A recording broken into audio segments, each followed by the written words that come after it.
अस्सलाम वालेकुम। अगर आप लोगों ने मेरी बाई कॉल पे जिन स्टॉक के एनालिसिस में आप लोगों को दिखा रहा हूँ ना आज की इस वीडियो में, ये 5 ज़बरदस्त कंपनीज के स्टॉक्स हैं। अगर आप लोगों ने इनको बाय कर रखा है ना, तो आप लोगों को अभी इनको बेचना नहीं है। अगर आप लोग इन कंपनीज के स्टॉक्स की होल्डिंग कर लेते हैं ना, क्योंकि होल्डिंग में ऐसा होता है कि ज़्यादातर स्टॉक्स तो लो पर ही मैं आप लोगों को बाय कॉल दे रहा होता हूँ। तो अगर आप लोगों ने लो पर उनको बाय कर रखा होता है तो फिर तो वो तेजी से उठते हैं, यानी कि उनमें ना बुलिश ट्रेंड आता है। तो फिर तो जितनी भी लोगों ने लो पर बाय कर रखा होता है तो फिर सबकी बारी आती है, यानी कि हाई साइड पर ना सेल करने का मौका आप सबको मिलता है। क्योंकि ज़्यादा लोग सवाल कंटिन्यूसली कमेंट सेक्शन में आ रहे थे कि हमने इन स्टॉक को बाय कर रखा है, मैं थोड़ा बहुत यानी कि प्रॉफिट हो रहा है। तो मैं आप सबको अभी मना कर रहा हूँ कि आप लोगों को अभी इनको सेल नहीं करना, क्योंकि 1 से लेकर 1.5 मंथ के अंदर ना आप लोगों को ये दिखने में आएगा कि ये सारे स्टॉक्स ना मजीद तेजी से बढ़ते हुए अपने रेजिस्टेंस एरियाज को भी ना ब्रेक करके इससे भी ऊपर निकलेंगे। तो फिर तब ना आप लोगों के पास प्रॉफिट टेकिंग का मौका अच्छा होगा, यानी तब ना आप लोगों को इन स्टॉक को सेल करके ना प्रॉफिट को रियलाइज कर लेना है। लेकिन फिर जल्दबाजी में ना आप लोगों को इनको सेल नहीं करना, ये देखते हुए कि हमने इनको बाय कर रखा है लो पे और ये लो से उठ के यानी कि अगेन गिर रहे हैं। तो फिर ऐसा ना हो कि हमें लॉस हो। ये सारी कंपनीज ना अर्निंग्स में, तभी तो मैंने आप लोगों को इससे पहले भी इनकी लो पर बाय कॉल दी थी। और वीडियो को ना आगे कंटिन्यू करने से पहले आप लोगों से एक बात यही बोल देता हूँ कि इस वीडियो को लास्ट भी लाइक पे क्लिक करें, ताकि मुझे पता भी चल जाए कि कितने लोग मेरी वीडियोस को डेली बेसिस पे देखते हैं, ताकि फिर मैं आप लोगों के लिए नेक्स्ट डे ना और ज़्यादा अच्छे और फंडामेंटली मजबूत कंपनीज के स्टॉक्स की ना बाय कॉल लेकर आऊँ। और न्यू ऑडियंस जो कि वीडियो वॉच कर रहे हैं ना, वो इस चैनल को लाजमी सब्सक्राइब कर लें। PSS साकिब, ये मेरा फर्स्ट चैनल है। मेरे इस चैनल पे आप लोगों को इस तरह की फंडामेंटली मजबूत कंपनीज के स्टॉक्स की वीडियोस मिलती रहती है। और मैं तो आप लोगों के लिए स्टॉक एक्सचेंज की सारी अपडेट्स लेके आ रहा होता हूँ कि कौन से स्टॉक को आप लोगों को कब बाय करना है, कौन सा स्टॉक अभी गिर रहा है, यानी कि कौन से स्टॉक को आप लोगों को सेल करके इससे निकल जाना है। लेकिन ज़्यादातर तो मैं आप लोगों को लॉन्ग टर्म इन्वेस्टमेंट के हवाले से स्टॉक्स रेकमेंड करता हूँ, क्योंकि लॉन्ग टर्म इन्वेस्टमेंट में ना ऐसा होता है कि ज़्यादातर लोगों की बारी आती है, तो प्रॉफिट्स ना ज़्यादातर लोगों को होते अच्छे लॉन्ग टर्म में ही है। क्योंकि लॉन्ग टर्म में आप लोगों ने खुद भी देख लिया कि कैसे इंडेक्स तेजी से बढ़ा, यानी कि इंडेक्स ट्रेडिंग कर रहा था 50,000 52,000। मैंने आप लोगों को 50 से 52,000 के लेवल पर जो जो स्टॉक की बाय कॉल दी, उन स्टॉक को ना आप लोगों को जैसे ही इंडेक्स दिया ना 67 का हाई लगाया, तो फिर तब ना आप लोगों को ने स्टॉक को सेल करने का मौका मिला। लेकिन फिर उसके लिए आप लोगों को देखें वेट करना पड़ गया ना, क्योंकि ज़्यादातर मजबूत कंपनीज के स्टॉक्स में अभी भी मजीद तेज़ी आना बाकी है। जो लेवल्स सामने आप लोगों के मैं चार्ट्स ले आता हूँ ना, KC 100 के आशे इनकी ट्रेडिंग में भी इंडेक्स जो है ना, वो कोशिश इसने यही करी है कि इंडेक्स ना उठा रहा है। लेकिन प्रॉफिट टेकिंग की वजह से इंडेक्स गिरा है, तो अप डाउन चलता रहेगा। लेकिन इस अप डाउन से ना आप लोगों को उठाना फायदा है, इस सेंस में कि जो 5 स्टॉक की मैं आप लोगों को बाय कॉल दे रहा हूँ, तो अगर आप लोगों ने इनको अभी भी बाय नहीं करा और आप लोग वेटिंग पे थे ना कि किसी मजबूत कंपनी के स्टॉक की आप बाय कॉल देंगे, तो फिर तब ना हम इनको बाय करेंगे। तो ये तो मजबूत कंपनीज के स्टॉक्स हैं, तो इनको बिल्कुल आप लोग बाय करके ना पोर्टफोलियो में रखें। और इन्वेस्टमेंट तो ये स्टॉक 1.5 से लेकर 2 मंथ के अंदर ना आप लोगों की एटलीस्ट डबल कर सकते हैं, या वरना फिर 30 से लेकर 40% तक का प्रॉफिट ना आप लोगों को अच्छा देंगे। तो इन 5 कंपनीज के स्टॉक के मजबूत लेवल कौन से बनते हैं, इनके रेजिस्टेंस एरियाज कौन से बनते हैं, और अगर ये अपने रेजिस्टेंस एरियाज को ब्रेक करके इससे ऊपर निकलते हैं तो इनके टारगेट्स कौन से बनते हैं। लेकिन आप लोगों से एक बात यही बोल दे रहा हूँ कि अगर आप लोगों ने कोई भी ऐसे पैनी स्टॉक वॉल्यूम बनते देख के बाय करें, तो अभी आप लोग पैनी स्टॉक को सेल करें, क्योंकि पैनी स्टॉक में लॉस लोगों का अच्छा खासा हुआ है इससे पहले भी। और अभी भी आप लोगों के पास मौका अच्छा है कि अगर आप लोगों ने सिमेट्री, SL, GLS कोई भी ऐसे बेकार शेयर्स, यानी कि सिर्फ वो बड़ी बायर्स की वजह से, यानी कि ट्रेडर्स ने ट्रेडिंग करके उन सारे पैनी स्टॉक को बढ़ा दिया और फिर फंसेंगे इन्वेस्टर्स। तो आप लोगों को फंसना नहीं, आप लोगों को इन 5 मजबूत कंपनीज के स्टॉक्स को बाय करके पोर्टफोलियो में रख लेना है। तो इन 5 कंपनीज के स्टॉक्स के टारगेट्स कौन से बनते हैं, तो ये फिर हम इन 5 कंपनीज के स्टॉक की हिस्ट्री को देख के समझ लेते हैं। ये जो 5 कंपनीज के स्टॉक्स की मैं आप लोगों को बाय कॉल दे रहा हूँ ना, आप लोगों को इनको अभी सेल नहीं करना, जो कि मैंने आप लोगों से इस वीडियो के स्टार्टिंग में बात की ना कि आप लोगों को इनकी होल्डिंग कर लेना है। क्योंकि होल्डिंग में ऐसा होता है कि ये स्टॉक ना मजीद तेजी से उठेंगे, तो फिर आप लोगों की ये स्टॉक्स ना इन्वेस्टमेंट्स को भी डबल कर सकते हैं। इनमें इतना पोटेंशियल है, मैंने तभी तो आप लोगों को इससे पहले भी इनकी बाय कॉल दी थी। ज़्यादातर स्टॉक प्रॉफिट टेकिंग की वजह से गिरते हैं, लेकिन इन दी एंड अगर वो कंपनी अर्निंग्स में होगी तो फिर तो वो स्टॉक बढ़ेगा। फर्स्ट कंपनी की बात कर लेता हूँ, तो इसका नेम है CPHL city pharma limited. CPHL ज़बरदस्त कंपनी का स्टॉक है, ग्रोथ ओरिएंटेड कंपनी है। इस कंपनी के स्टॉक की ना मैंने आप लोगों को इससे पहले भी बाय कॉल दी थी, लेकिन उस वक्त तो ये स्टॉक ना लो पे ट्रेड कर रहा था। लेकिन आज के इनकी ट्रेडिंग में ये 35 से 20 पैसे पे ट्रेड कर रहा है। और जिस तरह का वॉल्यूम इसमें लग रहा है ना, मैं आप लोगों को श्योरली यही बात कह रहा हूँ कि ये 40 रुपये से भी ना स्टॉक ऊपर निकल जाएगा, क्योंकि आज की इनकी ट्रेडिंग में 40 लाख से शेयर्स का काम भी हो गया और 40 लाख के वॉल्यूम साफ यही बता रहे हैं कि इस स्टॉक में ना बायर्स की एंट्री हो रही है, यानी कि बाइंग सेलिंग चल रही है। तभी तो ये स्टॉक कितना तेजी से यानी कि उठ ही रहा है। मतलब ऐसे नहीं कि स्टॉक गिरे पे गिरे जा रहे हैं। तो लाजमी अगर किसी को सिटी फार्मा को बाय करना है तो वो इस कंपनी के स्टॉक को बाय कर सकता है। मैं आप लोगों को इसके मजबूत लेवल्स दिखाता हूँ। अगर ये स्टॉक प्रॉफिट टेकिंग की वजह से गिरता है ना और ये नीचे की तरफ भी आता है, तो जो सपोर्ट लेवल सिटी फार्मा का बना हुआ है ना, वो इसका बना हुआ है यही रेजिस्टेंस एरिया, यानी कि जहाँ पे इसने बार बार आके फंसा ना ये स्टॉक और फिर ये गिरा था 33 रुपये से लेकर ना 34 रुपये तक का, ये सिटी फार्मा का ना मजबूत लेवल है। लेकिन जो लेवल मैं आप लोगों को इसका दिखा रहा हूँ ना, अगर ये मजीद गिरता है तो फिर इसका बनता है नेक्स्ट सपोर्ट लेवल, वो इसका बनता है 29.5 रुपये से लेकर ना 30 रुपये तक का, यानी कि 30 रुपये का ये मजबूत लेवल है। ये तो मैं आप लोगों से वो बात कर रहा हूँ कि अगर मज़ीद बढ़ता है ना सेलिंग प्रेशर, जैसे इससे पहले इस कंपनी के स्टॉक में पड़ा था और ये स्टॉक गिरने पे गिरे जा रहा था, यानी कि सपोर्ट लेवल कोई भी ना सिटी फार्मा का ना बन नहीं पा रहा था। तो इस तरह का सेलिंग प्रेशर अगर इस कंपनी के स्टॉक में पड़ेगा तो फिर तो ये स्टॉक ना गिरता ही रहेगा, फिर तो ये 20 रुपये का लेवल इसको भी ना ब्रेक कर देगा। लेकिन जो बात मैंने आप लोगों से की ना कि अगर ये स्टॉक मज़ीद तेज़ी से उठता है और ऊपर निकलता है तो फिर तो ये स्टॉक ना इन्वेस्टमेंट आप लोगों की डबल कर सकता है आसानी से, क्योंकि 35 रुपये का रेजिस्टेंस एरिया, यानी कि आज ये अपने रेजिस्टेंस एरिया के पास आगे ट्रेड करता रहा, जो कि इसने अपना हाई भी लगाया। लेकिन प्रॉफिटिंग की वजह से थोड़ा बहुत ये स्टॉक गिरा है। वैसे भी रिजल्ट चल रहा है सीज़न, और रिजल्ट्स में अगर इस कंपनी की अर्निंग्स बढ़कर आती है ना, यानी कि रिजल्ट्स अच्छे आते हैं बोर्ड मीटिंग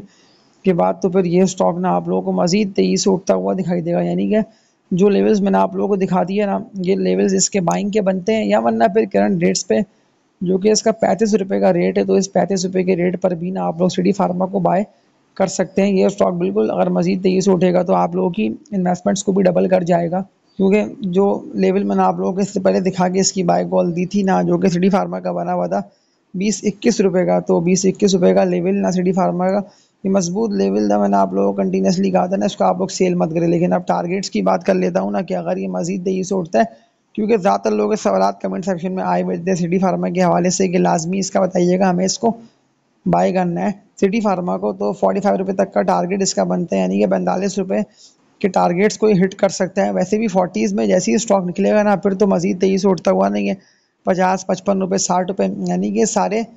जो टारगेट इस कंपनी के स्टॉक के बनते हैं ना ये सारे हिट कर देगा। इसमें अब ट्रेंड स्टार्ट हो चुका है, यानी कि बुलिश ट्रेंड में है कंपनी का स्टॉक, तभी तो आप लोग खुद भी देख रहे हैं कि ये स्टॉक बढ़ा फिर गिरा, फिर ये ट्रेडिंग करता रहा, एक्यूमुलेट हुआ, फिर ये उठा, फिर ये गिरा, यानी कि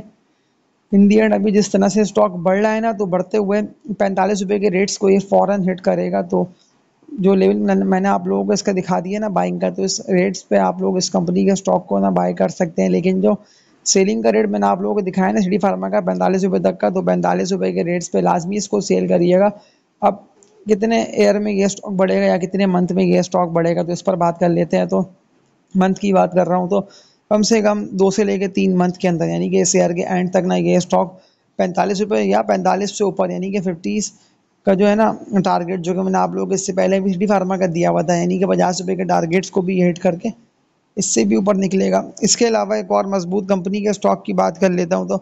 ब्लू चिप कंपनी है ये, सिर्फ प्रॉफिट टेकिंग की वजह से ये स्टॉक गिरा। तो अब तो सपोर्ट लेवल की बात कर लेता हूँ, तो मजबूत सपोर्ट लेवल के पास ना ये स्टॉक आके ट्रेड कर रहा है। यानी कि अगर मैं करंट रेट्स की बात कर लेता हूँ तो मैं आप लोगों को श्योरली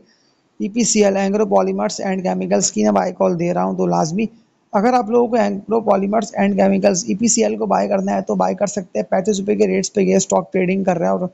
मजबूत सपोर्ट लेवल के पास ही ये ऑलमोस्ट आ रहा है, क्योंकि इस तरह से इसने इससे पहले जो तेज़ी आई थी ना, तो कितना तेज़ी से बढ़ते हुए इसने हाई लगाया, यानी कि 85, 88, 90 रुपये, तो ये इन रेट्स पे जाके ट्रेड करके आ चुका है। लेकिन अब तो ये गिर रहा है, यानी कि EPCL ने गिरते हुए जो लेवल्स मैं आप लोगों को इसके दिखा रहा हूँ ना, ये इन लेवल्स को भी ना ब्रेक करके इससे भी ऊपर निकलेगा, फिर इन दी एंड लॉस आप लोगों को होगा। तो इससे बेहतर है कि आप लोगों को अभी से इस कंपनी के स्टॉक को बाय करके पोर्टफोलियो में रखना है। जो कि लॉस की मैंने बात की ना, तो लॉस ज़्यादातर लोगों को होता इस सेंस में कि वो लोग ना बाय करते हाई रेट्स पे, यानी कि जितना महंगा आप लोग खरीदेंगे ना स्टॉक को उतना ज़्यादा लॉस ना आप लोगों को होगा। लेकिन जितना सस्ता अगर आप लोग खरीदने में कामयाब हो गए ना स्टॉक को, तो फिर तो वो स्टॉक ना सिर्फ बढ़ के आप लोगों की इन्वेस्टमेंट्स को डबल करेगा, बल्कि ज़मानी लाखों रुपए तक के गेन अच्छे दे आएगा। अब ये गिर रहा है तो गिरते हुए जो लेवल इसका बनता है ना लास्ट और मजबूत सपोर्ट लेवल, यानी कि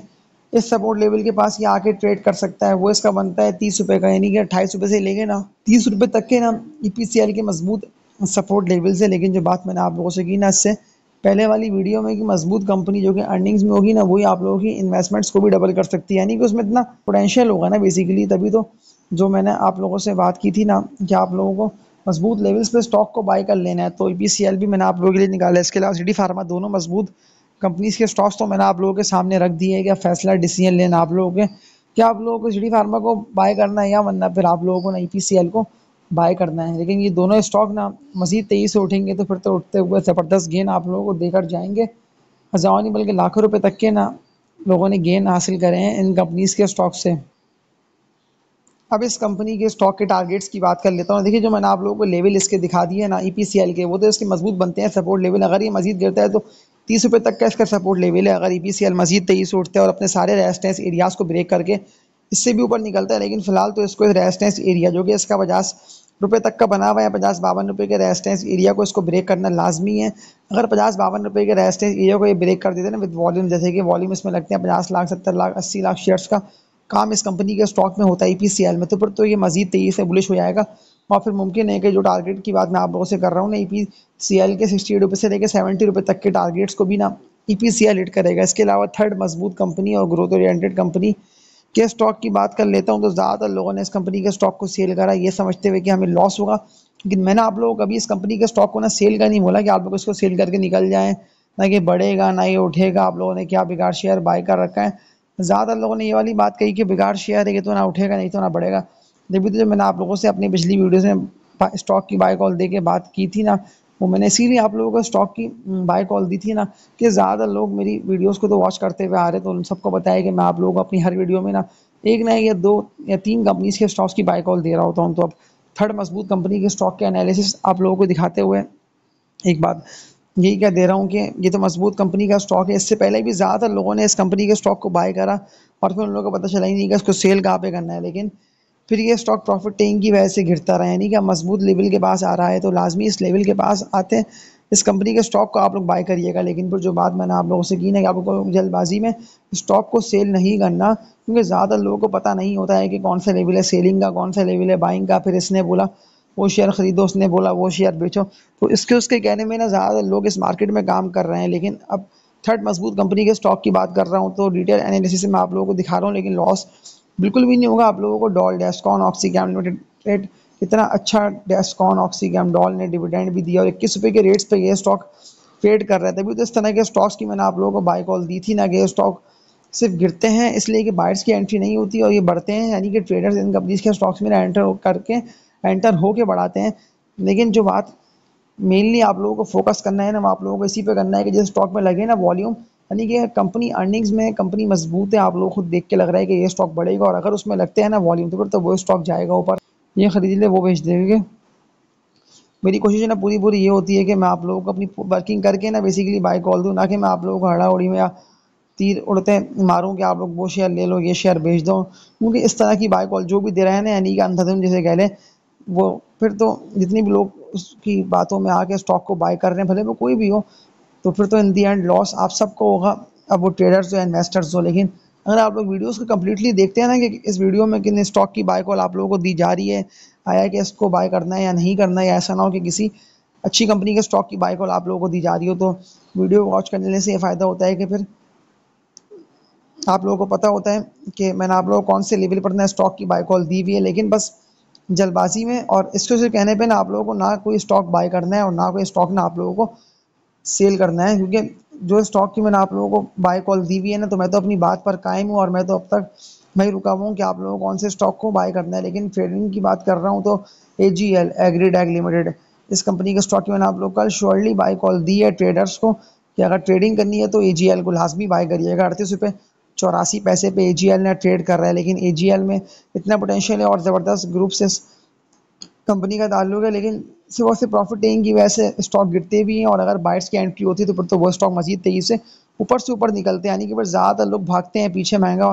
खरीदते हैं, ये समझते हैं कि हमने अच्छा स्टॉक सस्ता खरीद लिया, लेकिन फिर इन दी एंड जब कॉस्टिंग होती है तो फिर तो पता चलता है कि आप लोगों ने कौन सा स्टॉक किस रेट पे आने के पकड़ लिया। तो जो स्टॉक के लेवल्स मैं आप लोगों को दिखा रहा हूँ ना, खास तौर पे AGL पे बात कर लेता हूँ, तो मैंने आप लोगों को 40 रुपये से लेकर 50 रुपये के टारगेट्स को AGL को बाय कॉल देकर रेकमेंड करके आप लोगों को ये बात कही भी है। लाजमी मेरी कल वाली वीडियो वॉच करिएगा, ज़्यादातर लोगों तक वो वीडियो नहीं पहुंची है। मैंने उस वीडियो में ना आप लोगों को AGL की बाय कॉल दे के रेकमेंड करा है वीडियो के सेंटर में, तो लाजमी उस वीडियो को देखते हुए ना आप लोग AGL को बाय करें, या वरना वीडियो टारगेट मैंने आप लोगों को AGL का बता दिया, जो कि इसका बनता है 48 रुपये से लेके ना 50 रुपये तक का, तो AGL इन टारगेट्स को भी हिट करेगा। यानी कि AGL में इतना पोटेंशियल है कि लो पर बाय और हाई पे सेल, यानी कि ज़्यादातर लोगों को पता है कि हमें AGL को किन रेट्स पे बाय करना है और किन रेट्स पे ना सेल कर देना है। तो इसके अलावा चौथी ज़बरदस्त कंपनी और ग्रोथ ओरिएंटेड स्टॉक की बात कर लेता हूँ, तो मजबूत कंपनी है, कंपनी अर्निंग्स में, लेकिन जल्दबाजी में ज़्यादा ना इसके कहने पे लोगों ने इस कंपनी के स्टॉक को बाय करा, और फिर इन दी एंड जल्दबाजी में तो ये होता है कि फिर नुकसान ही होता है। लेकिन अगर आप लोग जल्दबाजी में स्टॉक को सेल नहीं करेंगे तो फिर तो आप लोगों को पता होगा ना कि ये लेवल्स हैं, और ये लेवल तो बताए हुए हैं सेलिंग के और ये लेवल बताए हुए हैं बाइंग के, तो बाइंग के लेवल्स पे बाइंग करनी चाहिए और सेलिंग के लेवल्स पे ना सेलिंग करनी चाहिए। लेकिन जो बात मैंने आप लोगों से की थी ना कि आप लोगों को बेचना अभी नहीं है, कुछ थोड़ा वेट, कुछ टाइम, जैसे कि 1 से लेकर 2 मंथ की अगर आप लोग होल्डिंग करके रखते हैं ना, तो फिर तो मैं आप लोगों को श्योरली कह रहा हूँ कि ये सारे स्टॉक्स बढ़ेंगे और फिर ज़बरदस्त गेन आप लोगों को देकर जाएंगे। इसके अलावा अब मैं डॉल की बात कर रहा हूँ, तो डॉल ने देखिए डिविडेंड कितना अच्छा दिया। मैंने आप लोगों को डॉल डेस्कॉन ऑक्सीकैम की लो पर बाय कॉल दी थी और लो से ये स्टॉक कितना तेजी से यानी कि उठा। लेकिन अब जो लेवल मैं आप लोगों को इसका दिखा रहा हूँ ना, फिलहाल तो ये मजबूत लेवल के पास ही ट्रेड कर रहा है, लेकिन 24 से लेकर 25 रुपये पे जाके ट्रेड करता है, 26-27 रुपये पे प्रॉफिटिंग की वजह से ये स्टॉक गिरता है। लेकिन अब जो लेवल्स आप लोगों ने देख लिया ना, तो इन लेवल्स पे एजीएल को भी आप लोग बाय कर सकते हैं और डॉल को भी आप लोग बाय कर सकते हैं। लेकिन डॉल के लेवल्स बनते हैं करंट रेट्स पे, लाजमी इसको बाय करिएगा। पे आउट्स भी डॉल ने अच्छा दे दिया है, यानी कि 2 रुपये का डिविडेंड, और जिस तरह से ये स्टॉक उठा है, यानी कि अब ये मजीद तेजी से उठेगा तो इन्वेस्टमेंट आप लोगों की डबल करके जाएगा। क्योंकि जिस तरह से मजबूत कंपनीज के स्टॉक्स में आप लोग खुद भी देख रहे हैं ना कि बाइंग सेलिंग चल रही है, तो मार्केट में तो खैर काम हो रहा है और इस मार्केट से प्रॉफिट्स वही कमाएगा जिसको पता होगा कि कौन से लेवल पे हमें स्टॉक को बाय करके किस लेवल पे ना हमें स्टॉक को सेल कर देना है। इस वीडियो को एंड करता हूँ, तब तक के लिए अपना ख्याल रखिएगा। अल्लाह हाफिज़।